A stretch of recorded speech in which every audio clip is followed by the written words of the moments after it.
How do you create a cash flow generating machine without thousands of dollars to invest and little business experience?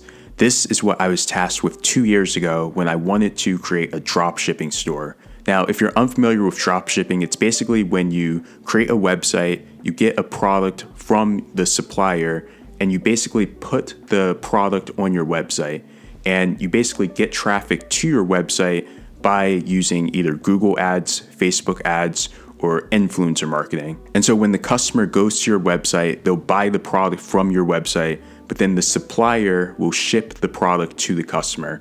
And so you never hold the inventory.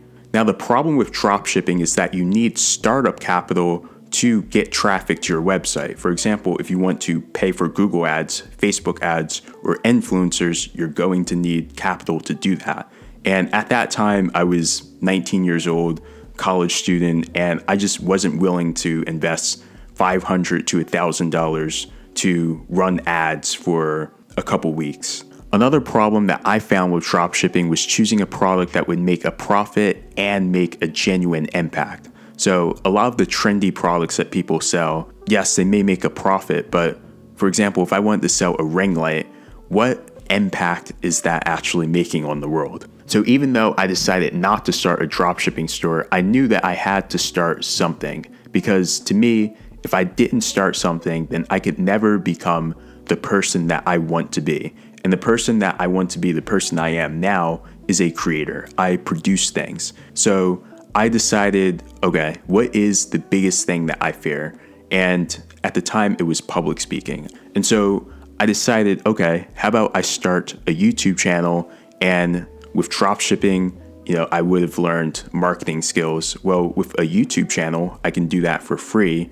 I can put content out and basically grow an audience and learn about audience building, or basically building traffic. So for 2 years, I've been creating content online. I haven't always been consistent, but I've been able to grow an audience to 500 plus. Now, one of the things I've always struggled with is this a business? Like, is creating a YouTube channel, is growing on Twitter, is audience building a business? And I talked about this in a few videos ago, but my answer to that is yes. So in this video, I'm going to teach you how to turn yourself into a business in the next 6 to 12 months and how I am currently doing this. So if you want to avoid 2 years of frustration for the price of less than 30 minutes of your time, then keep on watching. So first, before we really get into this, I want to define what a business is, because when people hear the word business, there's just many different interpretations. Like, some people will think, okay, a big corporation like Apple, Samsung, or Amazon, right? Multinational corporations that hire, thousands of people. But then other people will think of small businesses like your local restaurant, your local corner store, or your local barbershop, right? A small business that is in a geographical area. But when I say turn yourself into a business, I'm not talking about either of those businesses. And the reason why is because both of those have its flaws. For example, not everyone wants to build a large corporation because of the work involved. You may need startup capital, like I was saying before. And then there's just a lot of work, but also just not everyone wants to build a company like that and have to hire all of those people. But then you also have the small business, which lacks the scalability of the big corporation because they usually only serve one geographical area. Now, when I say turn yourself into a business, what I mean is that this type of business has the benefits of the big corporation because it can scale, but then it also has the benefits of the small business because you don't have to hire thousands of people and manage all of these people to run your business. So here's my redefined definition of what a business is. A business is where you create a product or service, in other words, an offer that serves other people as well as yourself. Now, the reason why I say the business has to also serve yourself is because why are you creating the business if it doesn't serve you in some way? Because yes, it's important to serve others, but if the business isn't serving your lifestyle, then it's not serving you. And of course, the opposite is true. If the business is just serving yourself and it's not serving others, then you're just not going to get customers. So yeah. So if the business doesn't serve what you're doing, then you need to either change the way the business is running or you need to quit the business. But when I say turn yourself into a business, what I'm talking about is turning yourself into a business that aligns with your goals. In other words, it aligns with not just your impact goals, how you serve others, but also your lifestyle goals, how you live your life and how you serve yourself.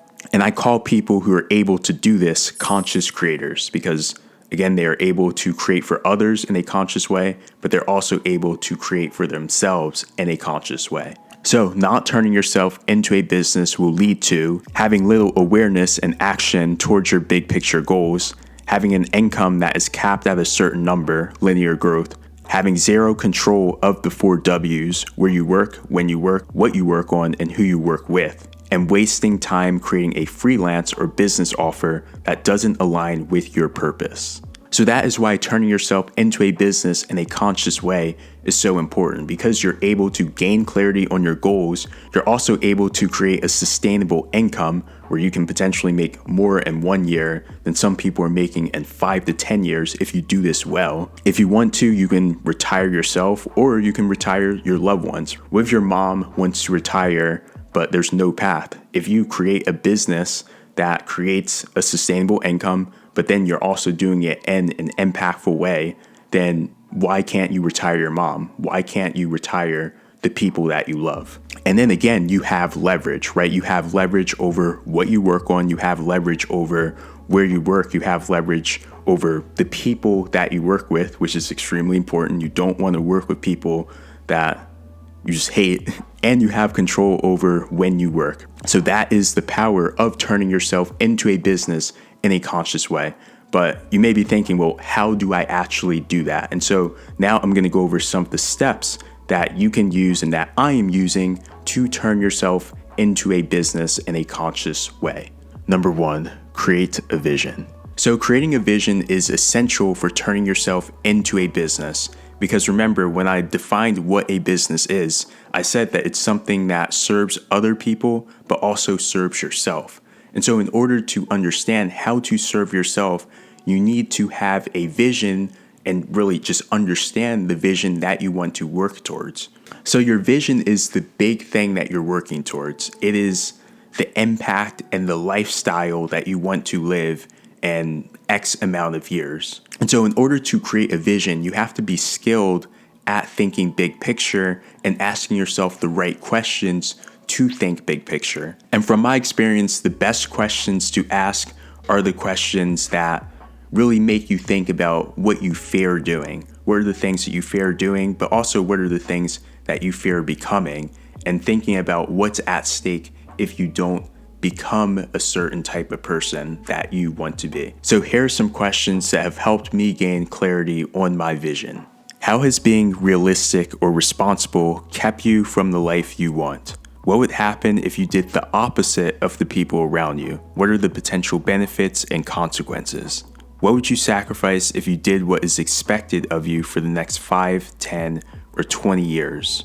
If you look 5, 10, and 20 years into the future, what is your nightmare scenario? What can you do to create a dream scenario? So these are just some questions that I have asked myself in the past, and those questions have led me to get a better understanding of what I want to create in the future.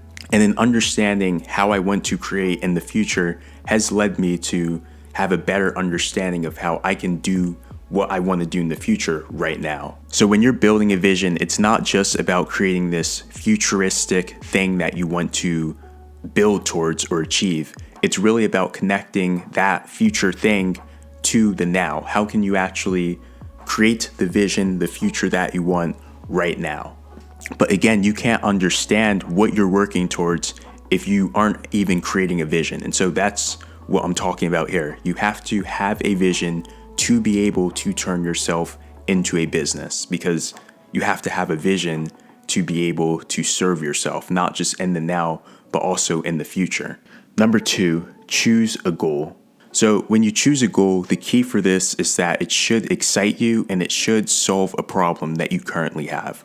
So for example, one of the best goals that I've ever set was in high school. So this was maybe 5 or 6 years ago, long time. But I set a goal to go to sleep every weekday by 9 p.m. And the reason why I set that goal was because at the time I was going to sleep around 12 p.m. or 12 a.m., 1 a.m. because I was doing homework late into the night.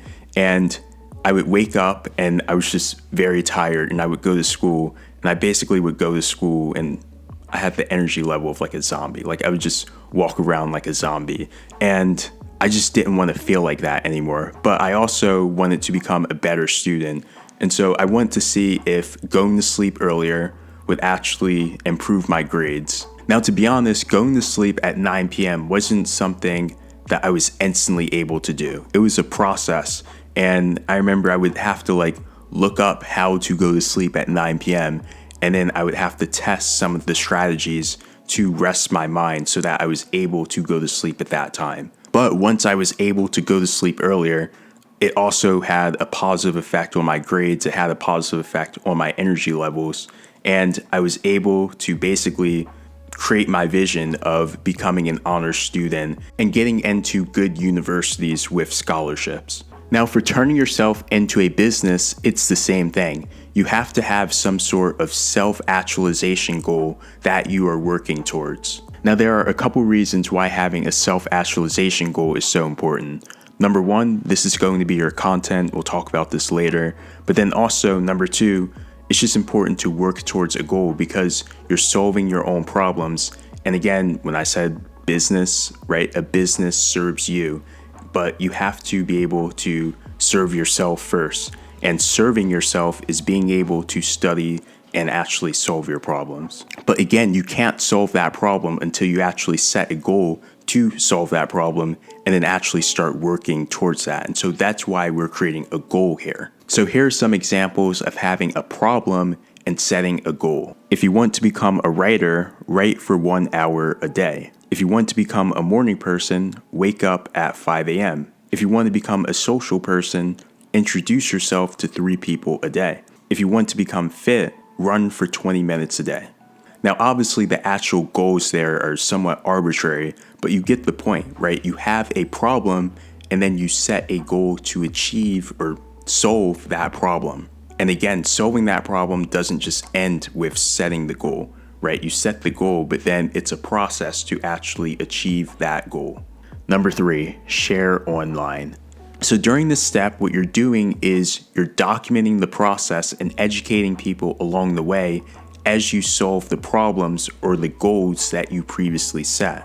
And you do this by documenting the wins and losses, educating the people 2-3 years behind you, and raising awareness for how people can achieve the big goal as you go about achieving it. So the biggest resistance that I see for people who want to create content online but don't is that they believe that they aren't experts. They believe that they can't start creating online because there's so many people that know way more about a certain thing than they do. But what people fail to understand is that the experts aren't always the best teachers. And I know this because I'm a college student. As a college student, you're learning from professors who are often the best at their craft. They are experts. But if you've ever gone to college, then you'll know that not all professors are good. Now, why aren't all professors good? Because some of them are so ingrained in their research that they don't know how to communicate that research to a class that is at a beginner level. And so while this person may have all of the credentials in the world, they aren't able to communicate those ideas in an effective way to a beginner. And from my experience, oftentimes the best professors are actually the younger professors who aren't that far removed from college, so they know how college students think. And so they're able to communicate their ideas in a very clear and engaging way because they understand the level that college students are at. So you don't have to be an expert to provide value to people. All you have to do is be at least a couple steps ahead of the people that you're giving value to. And most of the people that are at least on a platform, so whether it be YouTube, Twitter, whatever platform you want to share online, most of the people that you are going to attract are going to be beginners because 90% of the market are beginners. So again, you work towards a goal, you go through the process of achieving that goal, and then you educate people on how to achieve the goal that you're working towards faster than you did. That's how you provide value. And because you're not an expert yet, you're in a better position to actually teach that person because you're not far removed from the problems that that person is facing. Number 4, create a product. So in the last step, we talked about sharing online, but what you're really doing when you share online is that you're building traffic. So as you share online, you're building an audience. And what you're doing is you're building an audience to eventually send traffic to a product or service that serves your audience, right? It serves your audience because it's able to give someone a step-by-step process or potentially your time to actually help them achieve the goal. And so sharing online, that's basically your free content. That's how you build authority. That's how you learn how to teach people, but it's just free content. It's just free information. But you can create a product or service to actually give the people that are very committed to actually achieving that goal. So with the product or service, the big idea here is that you go deeper. And you go deeper by either with the service, giving your time. So for example, if someone needs your help, you're there to actually coach them or potentially teach them how to do what they want to do. So you're giving them a system there. And with a paid product, it's the same thing. You're going deeper because the topics that are usually covered in courses or some form of paid product are very specific. That's why for paid products or services, that's where you go very specific because specific things don't usually do well in the algorithm. Let's just be honest, because when you go very specific, then you're not able to pick up a general or broad audience because most people aren't at an awareness level where they understand that this specific problem is actually a genuine problem that they need to know about. So that's what you do with a paid product or service. You give your systems away and you give your time away by answering the specific questions that people have that most of the market aren't aware of. Plus, you put your information in a centralized location, right? That's the value of a course. A course is valuable because there's a centralized location where you can get everything. You don't have to sift through all of this online content to basically get the big picture. You can just go, if you have a specific problem, you can go back to the course and say, aha, this is how I solve the problem, or this is how I can test and see if this solution works. So some examples of paid products include courses, books, consulting, online tutoring, or just any other product you want to create. So say, for example, you wanted to create a documentary. What I would do is I would share some form of online content first, and it can be unrelated to the documentary. It can be a goal that you're solving, and then you're sharing online and you're building an audience. So you're building an audience, you're building traffic, and then what you do is you send that traffic to your documentary because you already will have an audience for that documentary because you already have an audience. And it's the same thing for a clothing line, right? If I wanted to create a clothing line, again, what I would do, I would share online, I would build some sort of traffic, and then I would send the traffic to the product, the clothing line. And so the reason why I put sharing online before creating a product is because you want to have traffic or demand for something before you go about investing your time, investing your money, investing your energy into creating a product. What I want to emphasize here, though, is that creating a product is still extremely important because the money isn't in sharing online. Let's just be honest, right? Again, sharing online is a way to give out free information. It's a way to impact people, and it's a way to build authority and basically build demand so that you can, again, send your audience to a product that you create. And understand that when you're creating a product, like I've said this before, but again, the product obviously should have value, right? If you have an audience, then what you have is a target market or potential customers and problems that you can already solve. And so what you do is your product or service should solve their problems. For example, let's just say you have an audience of 20,000 and you do photography, right? You're really good at photography and you convert 5% of your audience to a course that you do about how to take good pictures, right? How to get good lighting, how to frame the picture, how to edit the picture, how to organize a shoot, how to get clients, whatever. And then let's just say you're offering this course for $100, which that's not even a lot, right? Photographers are making $1,000, $2,000, thousands of dollars just from shoots. Of course, you have to be in the right market and you have to understand how to market yourself. But if you offer this course for $100 to 1,000 people, that's $100,000. So you can make $100,000 from teaching people how to do photography. And all you have to do is just understand how to build an audience. And so that's the value of turning yourself into a business, because if you're able to build a vision, then you understand where you want to go. And then if you create a goal, then you're able to accumulate skills and be able to teach your information to people. And then you share online, you create traffic, and you build an audience. And then you create an offer in the form of either a product or service that helps people accumulate the skills that you learned. So that's how to turn yourself into a business. If you enjoyed this, definitely like, subscribe, and I also have a custom playlist that I'll put up and a video that you should definitely check out. Thank you for watching. Peace.